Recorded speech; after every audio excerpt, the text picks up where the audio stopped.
Good morning, the Bloggers duo চ্যানেলে তোমাদের সবাইকে আবার অনেক ওয়েলকাম। আজকে ডে 2 অথবা ডে 3 বা ডে 4 হবে, ঠিক মনে নেই। তো এখন আমরা আছি গুফা পাতালে, আর আজকে আমরা আবার একটা অফবিট প্লেসে যাব। কোথায় যাব সেটা তো তোমরা দেখতেই পাবে। তো এখন মোটামুটি এখানে মানে নেপালের টাইমে 9টা আর ইন্ডিয়ান টাইমে 9:45 বাজে। এখনো ব্রেকফাস্ট খাওয়া হয়নি আমাদের, এবার ব্রেকফাস্ট খাবো, খেয়েই আমরা বেরোবো। মোটামুটি লাগেজ গুছানো কমপ্লিট হয়ে গেছে। নিয়ে এখান থেকে যেতে নিয়ে আমরা অফবিট প্লেসটায় যাব। সেখানে যেতে মোটামুটি যেটা গুগল ম্যাপ শো করছে 3.5 ঘন্টা মতো লাগবে, 3.5 থেকে 4 ঘন্টা। তো চলো ব্রেকফাস্ট টেবিলে আবার তোমাদের সাথে দেখা হচ্ছে। দেখো আজকের ব্রেকফাস্ট লুচি আর সাথে আলু চচ্চড়ি। তো হাঁপিয়ে গেছি রাস্তাটা আস্তে আস্তে। আমরা বেরোচ্ছি এখন গুফা পাতাল থেকে নতুন অফবিট লোকেশনটা যাওয়ার জন্য। আর ওয়েদার তো দেখতেই পাচ্ছ, কখনো মেঘলা কখনো রোদ উঠছে। এই যে মাঝে মাঝে রাস্তার মধ্যে দিয়ে মেঘ যাচ্ছে, ক্যামেরায় বোঝা যাচ্ছে কিনা জানি না, এই সামনেটা হলে বুঝতে পারবে। এই যে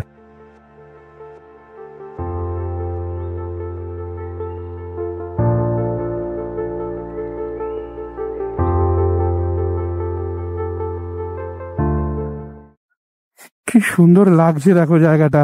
এই রাস্তা দিয়ে যদিও আমরা গেছি, কিন্তু তখন পুরো মেঘলা ছিল। আজকে রোদ আছে, দুদিকটা পুরো চা বাগান আর মাঝখান দিয়ে রাস্তা। মানে একটু জাস্ট আগে গোপালধারা যে অফবিট প্লেসটা আছে সেটা গেল, Gopaldhara tea estate, Gopaldhara view point যেটা। আর একটু আগে গেলে তাবাকশি পাবো আমরা।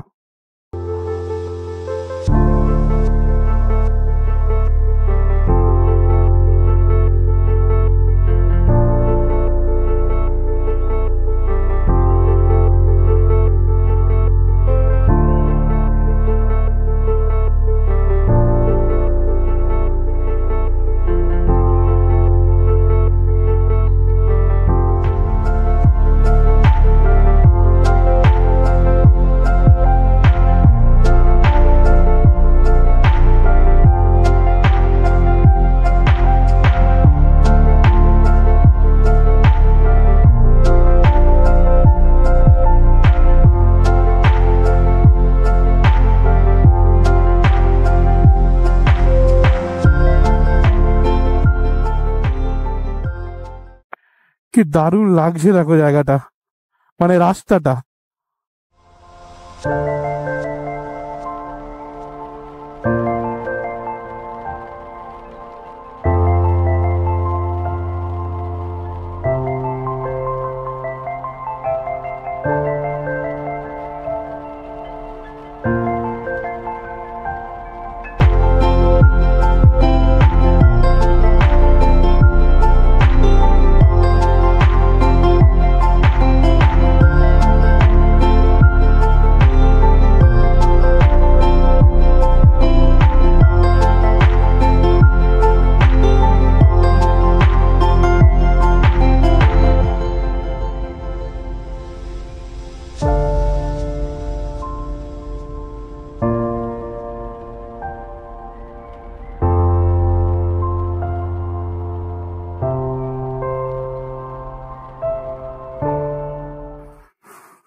আরে আরে আরে কি করছে?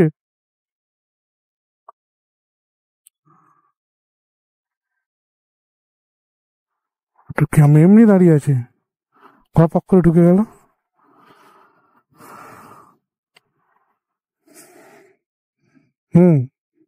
ওই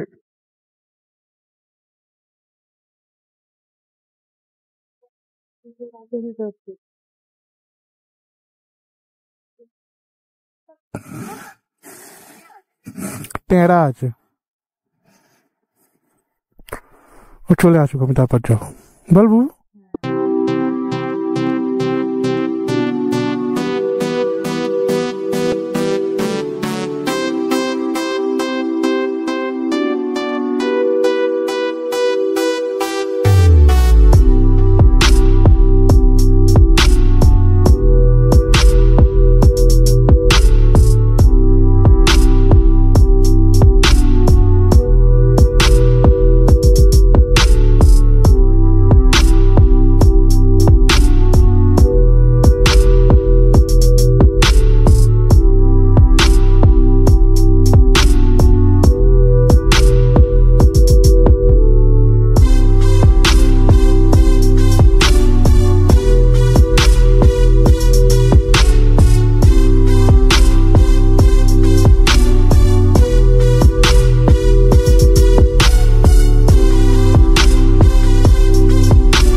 রাইড আপডেট তোমাদের দিই।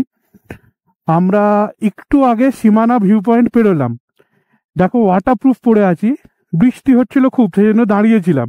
এখন আবার হালকা হালকা রোদ উঠছে। আর যেটা বলার, বেরিয়ে আমরা প্রথমে একটু অন্যদিকে চলে গিয়েছিলাম।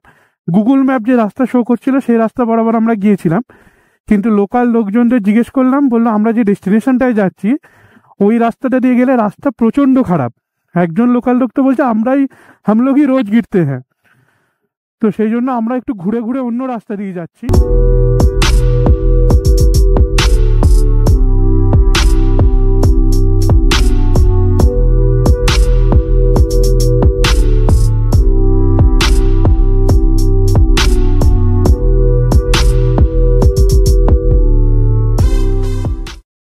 আমরা বিজনবাড়ির রাস্তায় ঢুকে গেছি, মানে রামাহাটা যে রাস্তাটা যাচ্ছে সেটা থেকে আরেকটু এগিয়ে গিয়ে বাঁহাতে একটা টার্ন আছে, সেই টার্নটা দিয়ে, মানে জায়গাটার নাম হচ্ছে ঘুম ভাঞ্জান এখানকার লোকেরা বলছে।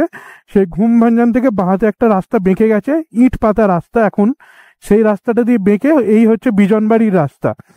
তো রাস্তায় অনেকজনকেই জিজ্ঞেস করলাম যে রাস্তা কেমন, মানে রিয়াকশনটা মিক্স পেলাম। কেউ কেউ বলছে খুব খারাপ রাস্তা, যাওয়া যাবে না, আবার কেউ কেউ বলছে বাইক নিয়ে চলে যাওয়া যাবে, অসুবিধা খুব একটা হবে না, একটু মাঝে মাঝে খারাপ আছে। তো সেটা আমিও বুঝতে পারছি যে রাস্তা মাঝে মাঝে খারাপ আছে, কিন্তু আবার খারাপের পরপরই এরকম ইট পাতা টাইপের রাস্তা এসে যাচ্ছে। তো এগোই এখন, আর একটু এগোই বা হোমস্টেতে ঢুকে একবারে তোমাদের সাথে কথা হচ্ছে।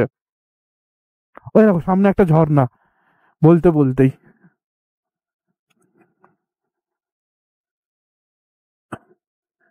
এই যে বাঁদিকে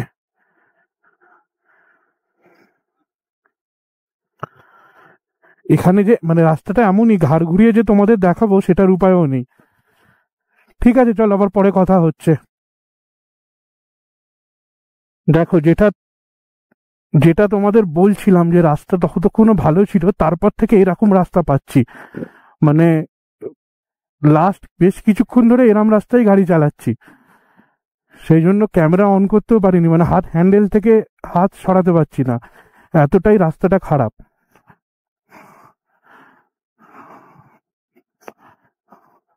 তো তোমরা যারা বিজনবাড়ি আসবে ভাবছো, বাইকে বিশেষ করে, চার চাকা এলে তবু ঠিক আছে, তোমাদের শুধু জার্কিংটা ফিল হবে, কিন্তু যারা বাইকে আসবে ভাবছো, যদি তোমরা ফার্স্ট টাইম একবারে মানে ফার্স্ট টাইম পাহাড়ে আসার জন্য বিজনবাড়ি চুজ করো, তো আমি বলবো সেটা না করাই ভালো আমার মতে। এবার তোমরা তোমাদের যদি কনফিডেন্স থাকে আসতে পারো, কিন্তু আমার মতে সেটা না করা ভালো, কারণ এই রাস্তাটা আমি এর থেকে খারাপ রাস্তাতে বাইক চালিয়েছি, তবুও আমি খুব সাবধানে বাইক চালাচ্ছি।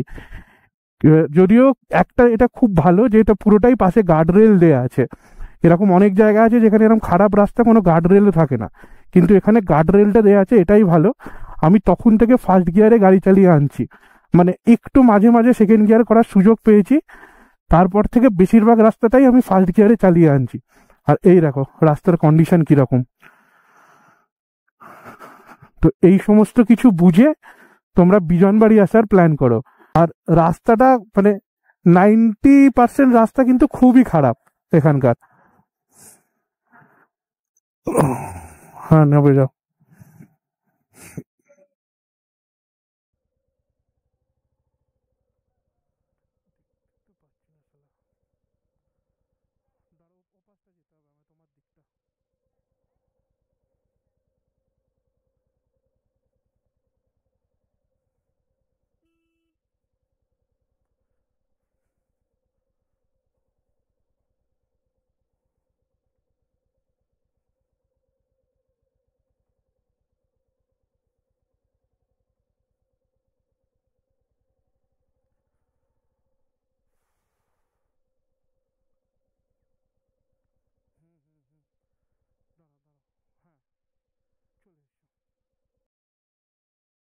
এই জায়গাটার নাম হচ্ছে পাল বাজার, এটা বিজনবাড়ির আগে, এখান থেকে বিজনবাড়ি এখনো 3 সাড়ে 3 আড়াই 3 কিলোমিটার মতো। আর এখানে একটা ব্রিজ আছে, এই দেখো, তো এইটাই রঙ্গিত নদী, এই নদীর ধারেই আমরা যাব।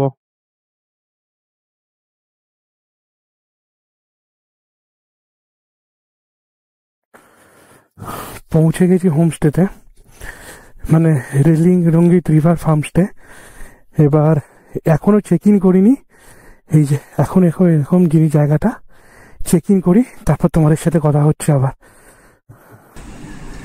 দেখো আজকে লাঞ্চ, এখন 4টে বাজে, লাঞ্চ করছি। ভাত, এখানে ডাল দিয়েছে, এখানে একটা সবজি টাইপের দিয়েছে, আলু ভাজা আর ডিমের কারি, আর সাথে পেঁয়াজ লঙ্কা। একদম নদীর ধারে আমাদের হোম মানে রুমটা, যেটা কালকে সকালে তোমাদের দেখাবো। এখন এই পেছনে অন্ধকার দেখছো, এটা পুরো পাইন ফরেস্ট, আর এখান দিয়ে নদী যাচ্ছে, তোমরা কিছু বুঝতে পারবে না, সকালবেলা তোমাদের দেখাবো। এখন যেটার জন্য ভিডিও অন করলাম, এনারা কিছুক্ষণ আগে ইভিনিং স্ন্যাক্স দিয়েছিল, যেটা ভেজ পকোড়া আর চা, কিন্তু তখন কোনো কারেন্ট ছিল না বলে ভিডিও করতে পারিনি। আর আমরা স্পেশালি এখন চিলি চিকেন অর্ডার করেছিলাম, সেটা এনারা দিয়ে গেছেন। দেখো এই যে আজকে আমাদের ডিনার, ভাত, এই সবজিটা দিয়েছে বেগুনের, বেশ ভালো খেতে, আর তার সাথে হচ্ছে চিকেন। এক্সট্রা ভাত এখানে এনারা দিয়ে গেছেন। দিদিভাইয়ের জন্য রুটি। ডিনার হয়ে গেছে যেমনটা তোমরা দেখলে, এবার শুয়ে পড়বো। আর এই যে রিসর্টটায় আছি, কোন রিসর্টে আছি তার পুরো ডিটেলস, মানে কন্ট্যাক্ট ডিটেলস আমি এই ভিডিও ডেসক্রিপশন বক্সে দিয়ে রাখবো। আর রুম ট্যুর এবং পুরো রিসর্টটারই ট্যুর কালকে আশা করছি তোমাদের দেবো, আশা করছি না, কালকে অবশ্যই তোমাদের দেবো। আর যেটা বলা হয়নি সকাল থেকে, আজকে বিজয়া দশমী। তো দ্য ভ্লগার্স ডুয়োর পক্ষ থেকে তোমাদের সবাইকে বিজয়া দশমীর আন্তরিক প্রীতি, শুভেচ্ছা এবং অভিনন্দন। সবাই ভালো থেকো, সুস্থ থেকো। আর এই ভিডিওটা এখানেই শেষ করছি। ভিডিওটা ভালো লাগলে অবশ্যই লাইক করো, কমেন্ট করো, বন্ধু বান্ধব পরিবারের মধ্যে শেয়ার করো, আর আমাদের চ্যানেলটাকে সাবস্ক্রাইব করতে ভুলো না। তোমরা অনেকেই এমন আছো যারা ভিডিও দেখো অথচ সাবস্ক্রাইব করো না, তো অবশ্যই সাবস্ক্রাইব করে রেখো, কেননা অনেকগুলো সিরিজ, মানে এই সিরিজটারই অনেকগুলো ভিডিও পরপর আসবে। তো এইটুকুনি বলার ছিল। তো সবাইকে শুভরাত্রি, গুড নাইট। আজকের মতো দ্য ভ্লগার্স ডুয়োর পক্ষ থেকে টাটা।